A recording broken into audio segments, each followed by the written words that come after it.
very tired. The sun has gone down. So you have to have something to eat. Yeah.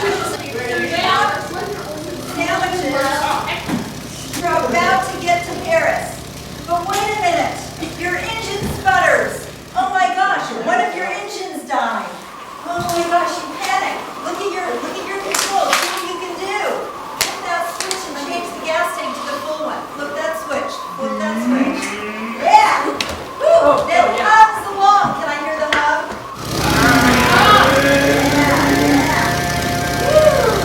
Good hub. What do you see? The Eiffel Tower. Yes. Don't crash now. Arc de Triomphe in Paris. There you go.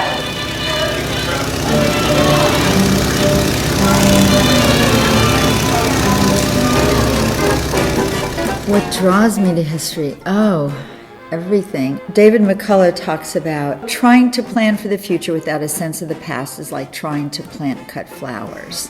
And what it means, if you don't have a sense of who you are or where you came from or what happened, how can you understand what the future or your life really means? History is a larger way of looking at life, and that's how I approach my course.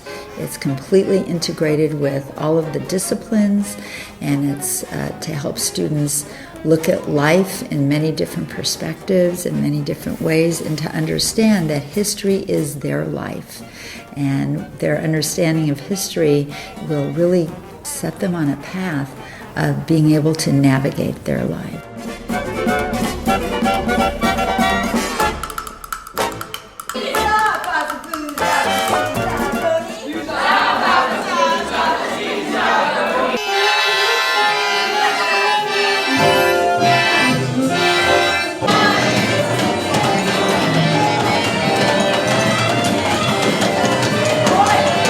It is just so clear to me that when students engage in a way where they are taking part and not just reading and answering questions, I mean, those are good backgrounds, and we do that. But they see things differently, and their engagement is absolute. They're in the moment, and, they're there.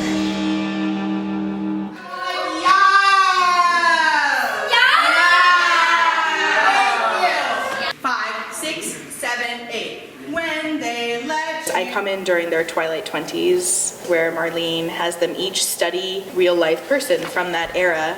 And so they provide questions for their character to be asked and provide the answers to those questions as their persona, and then come on camera and perform an interview being asked those questions.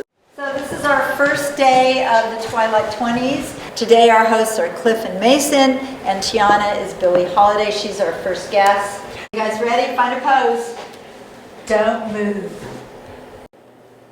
Twilight 20s, take one!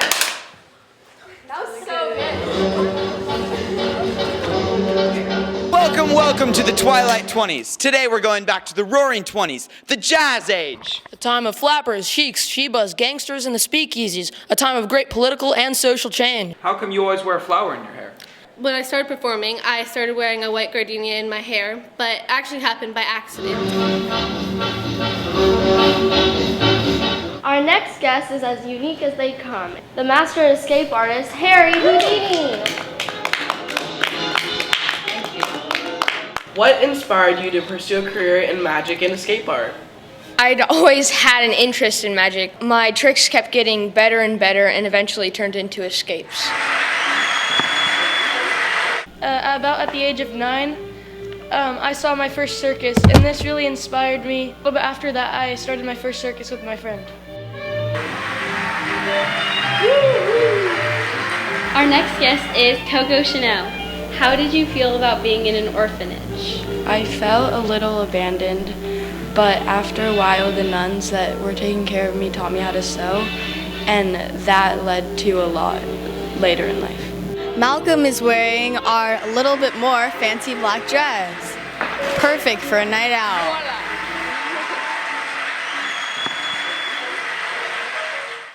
Applaud if you think it's tramp number 1. one. They have to just be immersed in it to kind of get a feel of what people experience. Well, I have an army of planes. Would you like to show us how you fly your plane?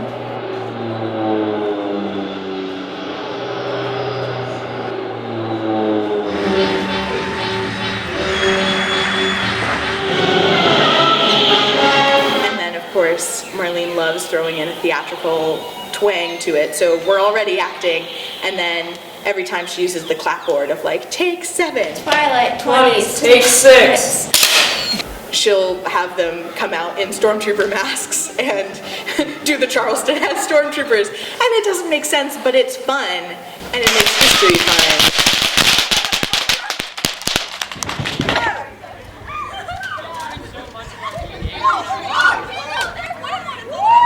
We're simulating the gliders of D-Day, the 6th Infantry Division, and they needed gliders to glide in and surprise the Germans.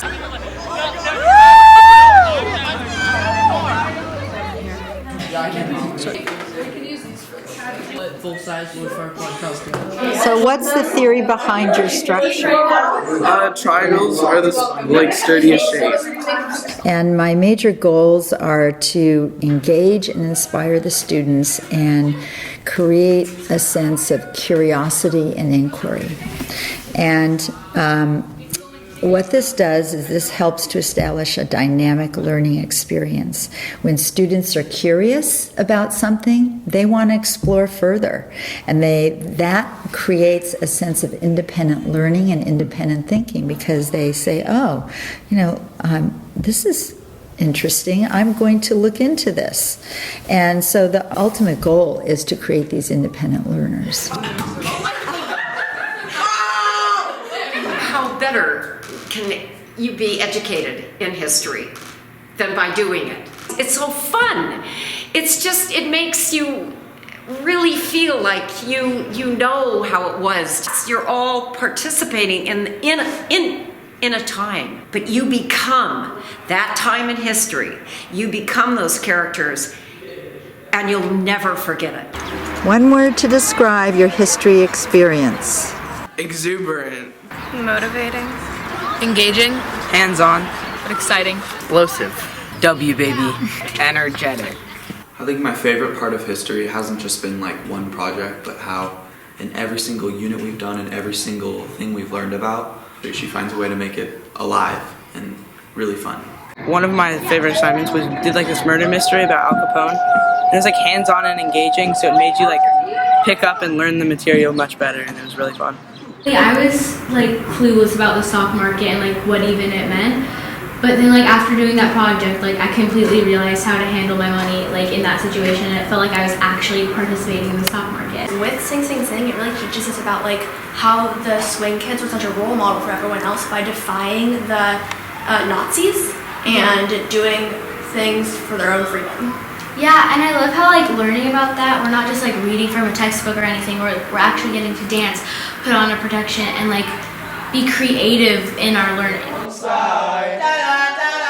Free to be anything you choose. Free to toy tables and shine shoes. I think the dance is super important for learning. It kind of energizes you and helps you connect certain parts of your brain to your body and to the world around you that you wouldn't necessarily do while sitting in a classroom listening to a lecture.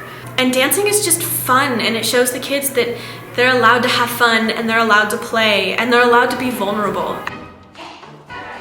There's been so many good like writing projects. I know. I feel like everything's been very fun, and we get to choose what we want to do, and we have little areas where we can just go off on our own and kind of figure out what works for us. And it's really interesting how Marlene allows us to immerse ourselves kind of in that time period. And with the reading that we're doing along with our homework, it's really interesting to see how these people kind of live their lives in different time periods and just the differences over time and in relation to how we live now. Yeah, and how we've like learned from the past and everything that's kind of led up to where we are today, and like where we're still going in the future.